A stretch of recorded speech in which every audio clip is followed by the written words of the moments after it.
पूरी तरह गतिविधियां ठप सी हो गई थी और ये लगातार अगले 2-3 महीनों तक चलता रहा।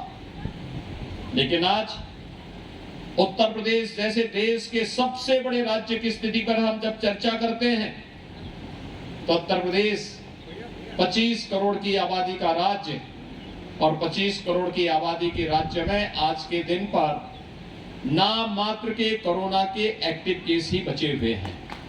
सारी गतिविधियां खुल चुकी हैं। 30 करोड़ से अधिक वैक्सीन की डोजेस दी जा चुकी हैं। जिन लोगों के काम धंधे प्रभावित हुए, फ्री में राशन की व्यवस्था उनके लिए एक बार नहीं, डबल इंजन की सरकार है, महीने में 2 बार फ्री में राशन की व्यवस्था भी उनके लिए उपलब्ध करवाने की कार्रवाई हो रही है। प्रवासी कामगार और श्रमिकों के लिए रोजगार सृजन की कार्रवाई युद्ध स्तर पर आगे बढ़ रही है। और उन्हीं स्थितियों में कोरोना कालखंड में प्रधानमंत्री मोदी जी के नेतृत्व में तकनीक का भी प्रयोग किया गया। स्कूल भेजें, स्कूल लेकर के आए।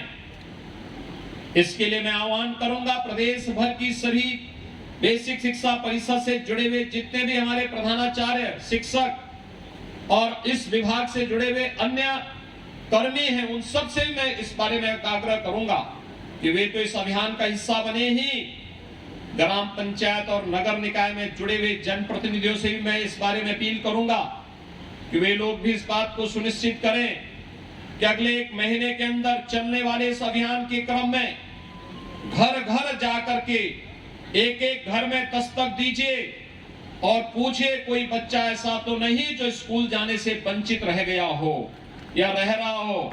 उसको स्कूल ले जाना, नजदीक के स्कूल में उसका रजिस्ट्रेशन करवाना, उस बच्चे को uniform, bag, books, shoes, socks, sweater, ये सभी प्रकार की सुविधाओं से आच्छादित करने की तैयारी करना। इस पूरे कार्यक्रम को अगर हम जोड़ते हैं, इस पूरे कार्यक्रम को एक साथ आगे बढ़ाते हैं तो भाइयों बहनों, इससे बढ़कर के पवित्र कार्य दूसरा हो ही नहीं सकता है। किसी को ज्ञानवान बना देना ही ये जीवन का सबसे पवित्र कार्य है और इसका आधार कोई बन सकता है तो शिक्षा बनेगी, शिक्षा। और इसीलिए स्कूल चलो अभियान 2017 में हम लोगों ने प्रारंभ किया था। जुलाई 2017 में जब ये कार्यक्रम प्रारंभ हुआ, उस समय उत्तर प्रदेश बेसिक शिक्षा परिषद के स्कूलों में 1,34,00,000 बच्चे अध्ययन कर रहे थे। वे आते थे, स्कूल में आने का समय नहीं था। कब कौन आ रहा है, कब कौन जा रहा है। स्कूलों की स्थिति अत्यंत जर्जर थी। पीपल और बरगद के पेड़ भले ही जमीन पे नहीं उगे हों, लेकिन विद्यालय भवनों पर जरूर उगे हुए होते दिखाई देते थे। क्लास की स्थिति खराब थी, पेयजल की व्यवस्था नहीं थी, बालक बालिकाओं के लिए टॉयलेट की व्यवस्था नहीं थी, मिड डे मील की कोई पुरसाहल नहीं था। एक प्रकार की अव्यवस्था और अराजकता का वातावरण देखने को मिलता था। 2 यूनिफॉर्म, जूते, मोजे, स्वेटर, ये सभी कुछ उपलब्ध करवाने का कार्य किया। लेकिन साथ ही साथ ऑपरेशन कायाकल्प के माध्यम से हमारे माननीय जनप्रतिनिधियों ने, शिक्षा विभाग के अधिकारियों ने, पुरातन छात्रों ने, समाज के जागरूक नागरिकों ने, सबने मिलकर के एक अभियान प्रारंभ किया। और वह अभियान था जिसमें एक विद्यालय गोद लेकर के और उन विद्यालयों में अच्छी फ्लोरिंग बना देना, साफ सफाई की व्यवस्था कर देना, वॉल पेंटिंग सुधारने का कार्य हुआ।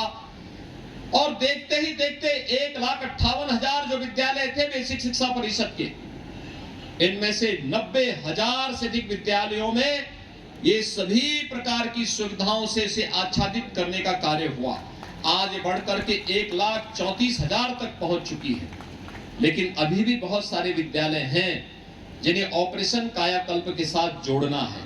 और इसलिए मैं आज आपके बीच आया हूं आपसे कहने के लिए। मैं प्रदेश भर के अपने सभी जनप्रतिनिधियों से कहूंगा, माननीय सांसद, माननीय विधायक, विधान परिषद के माननीय सदस्य, जिला पंचायत के अध्यक्ष, ब्लॉक प्रमुख, मेयर, चेयरमैन, पार्षद, ग्राम प्रधान, पुरातन छात्र, शिक्षा विभाग से जुड़े हुए सभी अधिकारी और अन्य सभी जनप्रतिनिधियों से, पार्षदों से, सबसे मैं इस बारे में अपील करूंगा, वे एक एक विद्यालय फिर से गोद लें। जो विद्यालय पिछली बार छूट गए थे, उनमें से एक एक विद्यालय को गोद लेकर के उन्हें ऑपरेशन कायाकल्प के माध्यम से सभी प्रकार की बुनियादी सुविधाओं से उन्हें आच्छादित करते हुए अपने वर्तमान यानी भावी पीढ़ी के वर्तमान को सुधारने की दिशा में हम प्रयास करेंगे, तो वह आपके भविष्य को भी उज्जवल बनाने में अपना योगदान दे पाएगा। इसके पीछे का कारण भी था,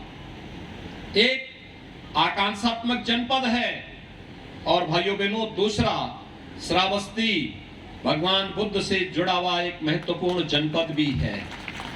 कहते हैं ज्ञान प्राप्ति के बाद महात्मा बुद्ध ने अपने सर्वाधिक आध्यात्मिक साधना के चातुर्मास इसी जनपद में व्यतीत किए थे। भगवान बुद्ध ने कहा था अप दीपो भव, यानी अपना दीपक स्वयं बनो और स्वयं ही हमें अपने आप को पहचानने की ताकत अर्जित करनी पड़ेगी। और मैं अपील करूंगा प्रदेश भर के अपने सभी जनप्रतिनिधियों से, उद्योगपतियों से, सुधीजनों से कि वे लोग शिक्षा के प्रचार प्रसार के इस पवित्र अभियान के साथ जुड़ करके ऑपरेशन कायाकल्प में एक एक विद्यालय को गोद लेकर के उसे सभी प्रकार की बुनियादी सुविधाओं से आच्छादित करने के इस कार्यक्रम के साथ जुड़े, जिससे प्रदेश भर के सभी विद्यालयों को और वहां पर अध्ययन कर रहे सभी बच्चों के लिए हम अच्छी सुविधाएं उपलब्ध करवाने में अपना योगदान दे सकें। आज जब सरकार ये सभी प्रकार की सुविधाएं दे रही है, तात्कालिक दृष्टि लगाने के बाद हम लोग फिर से स्कूल चलो अभियान के इस कार्यक्रम के साथ जुड़ रहे हैं। मैं इस अवसर पर सभी प्रदेश की अपनी इस भावी पीढ़ी